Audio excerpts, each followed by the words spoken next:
പുതിയ ഒരു വീഡിയോയിലോട്ട് എല്ലാ കൂട്ടുകാർക്കും സ്വാഗതം. ഇന്ന് നമ്മൾ നോക്കാൻ പോകുന്നത് LSS പരീക്ഷയുടെ ഗണിത ചോദ്യപേപ്പറാണ്. അപ്പം വീഡിയോ അവസാനം വരെ എല്ലാ കൂട്ടുകാരും കാണണം. എല്ലാ ചോദ്യത്തിനും ഉത്തരം നിങ്ങൾ തന്നെത്താനെ കണ്ടെത്താൻ ശ്രമിക്കുക. ലാസ്റ്റ് അത് കഴിഞ്ഞ് എൻ്റെ ഉത്തരവായിട്ട് കമ്പയർ ചെയ്ത് നോക്കാൻ മതി. അപ്പോൾ ആദ്യത്തെ ചോദ്യം എന്ന് പറഞ്ഞു കഴിഞ്ഞാൽ ഈ ഒരു ചതുരമാണ്. ഈ ഒരു ചതുരം നോക്കുക. അതിനകത്ത് ക്വസ്റ്റ്യൻ എന്ന് പറഞ്ഞാൽ ഈ ചതുരത്തിൽ എത്ര ചതുരങ്ങൾ ഉണ്ട് എന്നതാണ്. എത്ര ചതുരങ്ങളാണുള്ളത്? 9 ചതുരങ്ങൾ. ചിത്രത്തിലെ വലിയ ചതുരത്തിൻ്റെ ചുറ്റളവ് കാണാനാണ് പറഞ്ഞിരിക്കുന്നത്. അത് ചുറ്റളവെന്ന് പറഞ്ഞാൽ എത്രയാണ്? 36 സെൻറ്റിമീറ്ററാണ്. അതെങ്ങനെയാണ് കിട്ടിയതെന്ന് നോക്കാം. അപ്പം ഈ ചതുരത്തിൻ്റെ നീളം എത്രയാണ്? 14 സെൻറ്റിമീറ്ററാണ്. വീതി എന്ന് പറഞ്ഞു കഴിഞ്ഞാൽ 4 സെൻറ്റിമീറ്ററാണ്. ഇപ്പോൾ ചുറ്റളവെന്ന് പറഞ്ഞു കഴിഞ്ഞാൽ 2 ഇൻറ്റു നീളം അധികം വീതി. അപ്പം നീളം എന്ന് പറഞ്ഞാൽ 14, വീതി എന്ന് പറഞ്ഞു കഴിഞ്ഞാൽ 4 സെൻറ്റിമീറ്റർ. അപ്പോൾ ചുറ്റളവ് എന്ന് പറഞ്ഞാൽ 2 ഇൻറ്റു 14 അധികം 4, അപ്പോൾ 2 ഇൻറ്റു 18, 36 സെൻറ്റിമീറ്ററാണ് അതിൻ്റെ ചുറ്റളവ്. അടുത്ത ചോദ്യം, ഫാമിലി ബുക്ക് സ്റ്റാളിൽ 700 രൂപയുടെ നിഘണ്ടു 550 രൂപയ്ക്ക് ലഭിക്കും.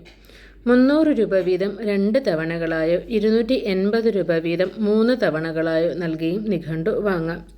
550 രൂപയ്ക്ക് 33 പേരും 2 തവണകളായി പണമടച്ച് 28 പേരും 3 തവണകളായി പണമടച്ച് 38 പേരും നിഘണ്ടു വാങ്ങി. ചോദ്യം, നിഘണ്ടു വിറ്റ ഇനത്തിൽ എത്ര രൂപയാണ് ലഭിച്ചത് എന്നാണ്. ഉത്തരം 66,870 രൂപ. എങ്ങനെയാണ് കിട്ടിയത്? ഒറ്റത്തവണ അടവ് തുക എന്ന് പറഞ്ഞു കഴിഞ്ഞാൽ 550 രൂപയാണ്. 33 പേര് വാങ്ങി. 18,150 രൂപ കിട്ടി. 2 തവണ എന്ന് പറഞ്ഞാൽ 300 രൂപ വെച്ച് 600. ആ 600 രൂപ വെച്ച് 28 പേര് 16,800 രൂപ. 3 തവണ എന്ന് പറഞ്ഞു കഴിഞ്ഞാൽ 280 രൂപയാണ് 3 തവണ വെച്ച്. അപ്പം 840 രൂപ. അങ്ങനെ 840 രൂപ വെച്ച് 38 പേര് വാങ്ങി 31,920 രൂപ. അങ്ങനെ ടോട്ടലാണെങ്കിൽ 66,870 രൂപ. അടുത്ത ചോദ്യം, എല്ലാവരും 550 രൂപയ്ക്കാണ് വാങ്ങിയതെങ്കിൽ ആകെ വിലയിലെ വ്യത്യാസം എത്രയാണെന്നതാണ്. അപ്പം 12,420 രൂപയാണ് അതിൻ്റെ വ്യത്യാസം. എങ്ങനെ കിട്ടി? വാങ്ങിയവരുടെ എണ്ണം എന്ന് പറഞ്ഞു കഴിഞ്ഞാൽ 33 + 38 + 28 99 പേരാണ്. ആകെ വില എന്ന് പറഞ്ഞാൽ 550 രൂപയ്ക്ക് 99 പേരും വാങ്ങിച്ചുവെങ്കിൽ 54,450 രൂപയാണ് കിട്ടുന്നത്. അപ്പോൾ വ്യത്യാസം എന്ന് പറഞ്ഞാൽ നമ്മൾ കിട്ടിയതെന്ന് പറഞ്ഞാൽ 66,870 രൂപ കിട്ടി.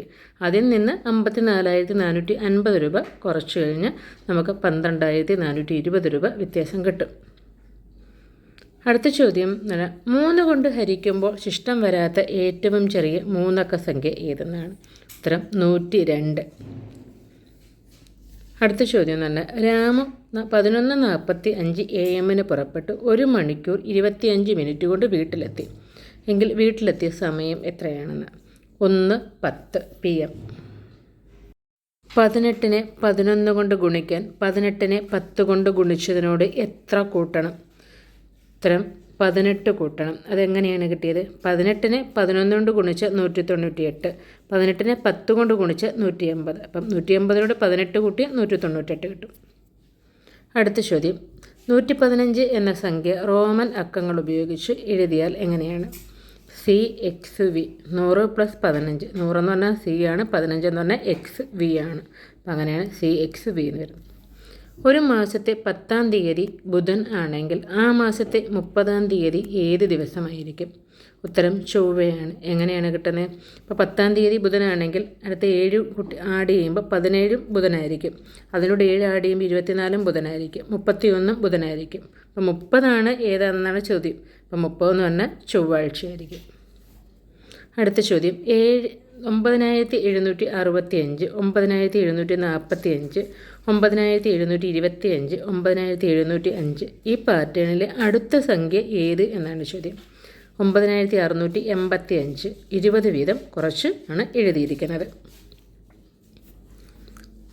അടുത്ത ചോദ്യം, 21ാമത്തെ ചോദ്യം, 7305 എന്നീ അക്കങ്ങൾ ആവർത്തിക്കാതെ ഉണ്ടാക്കിയ 4 അക്ക സംഖ്യകളിലെ ഏറ്റവും വലുതും ഏറ്റവും ചെറുതുമായ സംഖ്യകൾ തമ്മിലുള്ള വ്യത്യാസം എത്രയാണ്? 4473. ഏറ്റവും വലിയ സംഖ്യ എന്ന് പറഞ്ഞു കഴിഞ്ഞാൽ 7530. ചെറിയ സംഖ്യ എന്ന് പറഞ്ഞു കഴിഞ്ഞാൽ 3057. അത് തമ്മിലുള്ള വ്യത്യാസം എന്ന് പറഞ്ഞു കഴിഞ്ഞാൽ 4473. അടുത്ത ചോദ്യം, 2 പേർ മാത്രം മത്സരിക്കുന്ന ഒരു തെരഞ്ഞെടുപ്പിൽ 40 പേർ വോട്ട് ചെയ്തപ്പോൾ ജയിച്ച സ്ഥാനാർത്ഥിക്ക് 10 വോട്ട് അധികം കിട്ടി എങ്കിൽ ജയിച്ച ആൾക്ക് കിട്ടിയ വോട്ട് എത്രയാണെന്നതാണ്. ഉത്തരം ഓപ്ഷൻ ബി ആണ് 25. അത് എങ്ങനെയാണ് കിട്ടിയത്? 2 സ്ഥാനാർത്ഥികളുണ്ട്. ഒരാൾക്ക് നമുക്ക് എക്സ് വോട്ട് കൊടുക്കാം, മറ്റേയാൾക്ക് x+10 വോട്ടും അധികം കിട്ടി. ഇപ്പോൾ രണ്ടും കൂടെ ആഡ് ചെയ്യണം. x + x+10 = 40. അപ്പം 2x + 10 = 40. ഇപ്പോൾ 2x എന്ന് പറഞ്ഞാൽ 40 - 10 = 30. അപ്പോൾ എക്സിൻ്റെ വാല്യൂ കണ്ടുപിടിക്കാൻ 30 / 2 = 15.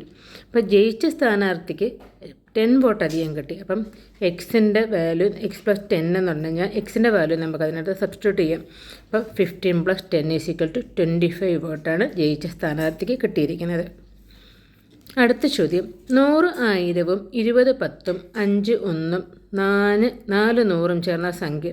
ഓപ്ഷൻ ബി ആണ് 10605 ആണ്. ഇതെങ്ങനെയാണ് കിട്ടിയത്? 100 1000 10000, 20 10 200, 5 1, പിന്നെ 4 100 400. അതെല്ലാം കൂടെ ആഡ് ചെയ്യുമ്പോൾ ഓപ്ഷൻ ബി കിട്ടും.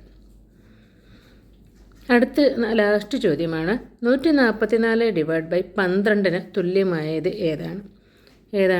ഓപ്ഷൻ സി ആണ് 288 / 24. 144 / 12 എന്ന് പറഞ്ഞാൽ 12 ആണ്. അപ്പോൾ അത് ആ 12 എന്നുള്ള ആൻസർ കിട്ടുന്നതാണ് 288 / 24. അപ്പം എല്ലാ ക്വസ്റ്റ്യനും കഴിഞ്ഞു. അടുത്തത് കൂട്ടുകാർക്ക് വേണ്ടിയിട്ടുള്ളൊരു ചോദ്യമാണ്. സ്വാതന്ത്ര്യം എൻ്റെ ജന്മാവകാശമാണ് എന്ന് പ്രഖ്യാപിച്ച ലോകമാന്യ എന്നറിയപ്പെടുന്ന ഇന്ത്യൻ സ്വാതന്ത്ര്യ സമര സേനാനി ആരാണ്? ഓപ്ഷൻസ് ബാലഗംഗാധര തിലക്, ഭഗത് സിംഗ്, സുഭാഷ് ചന്ദ്രബോസ്, ഉദ്ധം സിംഗ്. ഉത്തരം അറിയാവുന്ന കൂട്ടുകാർ വേഗം തന്നെ കമൻറ്റ് ചെയ്തോളൂ. അടുത്ത വീഡിയോയിൽ ആദ്യം കമൻറ്റ് ചെയ്യുന്ന ആളുടെ പേര് വിളിക്കുന്നതായിരിക്കും. ആദ്യം കമൻ്റ് ഇട്ട കുട്ടിയുടെ പേര് ഞാനൊന്ന് പറയുന്നുണ്ട്. തമിഴ്നാടിൻ്റെ തലസ്ഥാനമായിരുന്നു ചോദ്യം. ഉത്തരം ചെന്നൈ എന്നതാണ്.